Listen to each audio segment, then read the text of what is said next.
So Ayatollah Khamenei is dead, the supreme leader of the Iranian state. Who then is Ayatollah Khamenei? Like I said, Ayatollah Khamenei was the supreme leader of the Islamic State of Iran. You understand? So Iran has a president and they also have a supreme leader. Now, the difference between a president and then a supreme leader is that with a president, he's elected by the people. He runs Congress and then those things. But then the supreme leader is not elected by the people. He is a religious leader. He's elected by the religious sect and he's the most powerful person in Iran. So in simple terms, let's say the president is the manager, but then the supreme leader is the boss. He's the overall head. He's the boss. And Ayatollah Khamenei happened to be the supreme leader, meaning that he was the most powerful person in Iran. He took power. He became supreme leader in 1989. 1989. So from 1989, he has become the supreme leader of Iran right from 1989 till date. He died at the age of 86, and on the 28th of February, died in a decapitation strike, which was conducted by the Israeli and the American military forces. Now, somebody might ask, what is next? After the death of Ayatollah Khamenei, what is next? Now, let me give you a background to Ayatollah. Please, this is the OWURA'S perspective. I keep telling you here, we don't just give you the news, we give you substance. This is where we tell the real thing. We are giving you real stories, not just any fake stories. Like I told you, we are building one of the biggest communities here on the internet space. Please kindly like, share, and subscribe. Thank you. So, like I said, who was Ayatollah Khamenei? Ayatollah Khamenei was president of the Republic of Iran, not a supreme leader. So he was elected president of Iran in 1981 to 1989. He served as a president of the Islamic Republic State of Iran from 1981 to 1989, and then was president to the then supreme leader, Ruhollah Khomeini, who also died in 1989.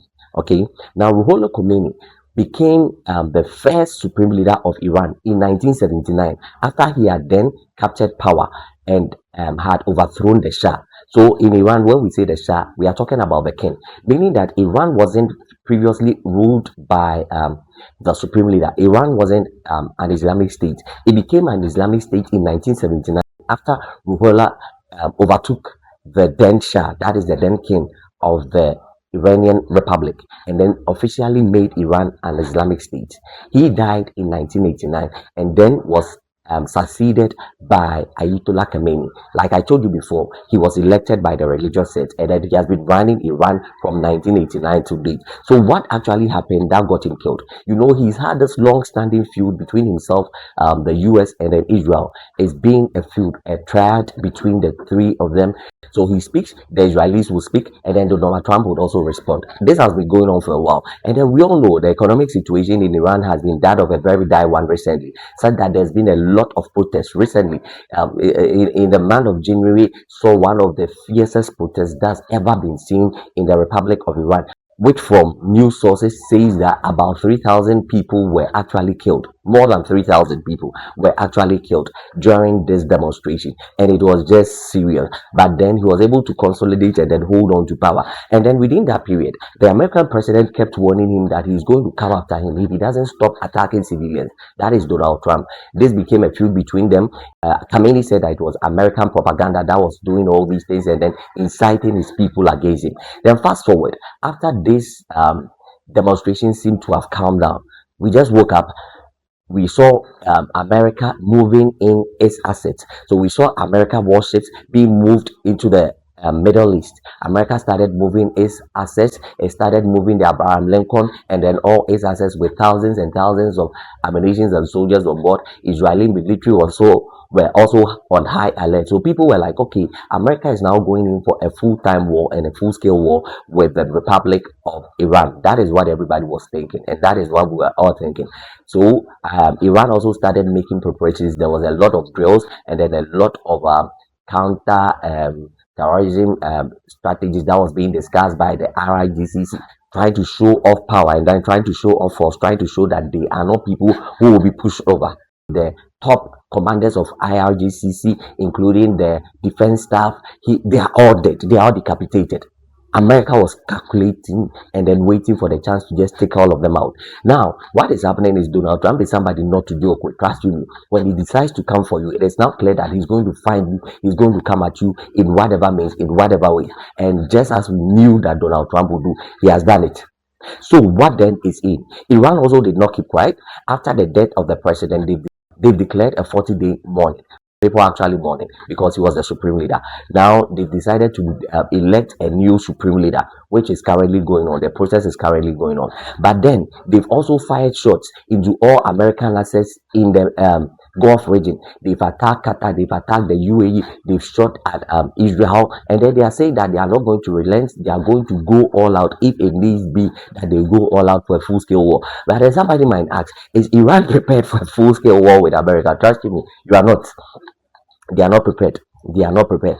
After the death of the supreme leader and the death of all these top military forces, no, they are not. So this is the crossroads for the world. This is where we find ourselves in. Donald Trump also made a post that the supreme leader of Iran is dead.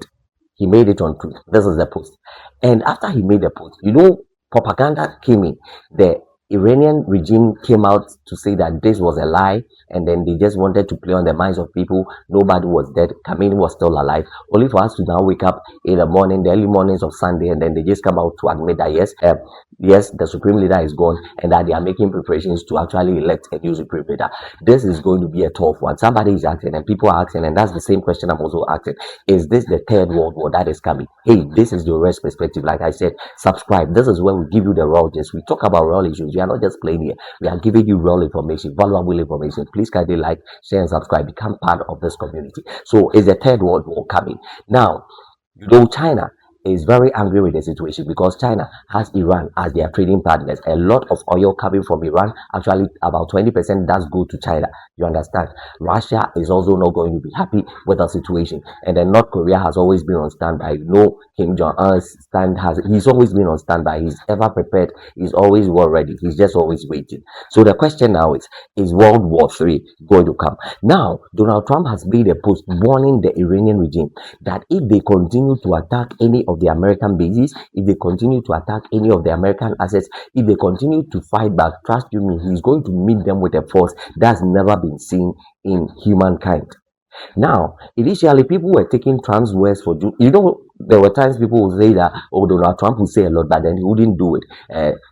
I remember there was a time that first post actually referred to Trump as say it all and do nothing. Professor talk all and then do nothing. Now, Trump has proven that he doesn't just talk. He's calculative. And then there is one thing about Donald Trump that people are not actually seeing. He's cunning. He doesn't strike when you expect him. He actually at a point even made it feel like he was going to make peace with the people of Iran and then the Republic of Iran. And because he started having negotiations, they met, they had peaceful talks. They were trying to talk them to stop enriching uranium and then all those things. And then we just woke up, hey, they've taken him out. So the question is third world war coming? We are just praying that the world wouldn't have to go through third world war. Trust you me, the world is not ready to go into recession. It's not ready to go back to the Cold War. It's not ready to go back to the cold days. We are just praying that calm will prevail. We are just praying that the people of Iran will be comforted, and we are praying that there will be peace in the world. This has been the OWURA'S perspective. Let me know of your perspective by leaving it in the comment section, and then what you make of the story. But then, like I said, this is a developing story, and I will be here to gist you more and bring you more up-to-date reports on this very situation. But now, as it stands, Ayatollah Khamenei is dead and he's gone. He died at the age of 86. Iran is electing a new supreme leader, and the world is watching and waiting. Thank you for subscribing.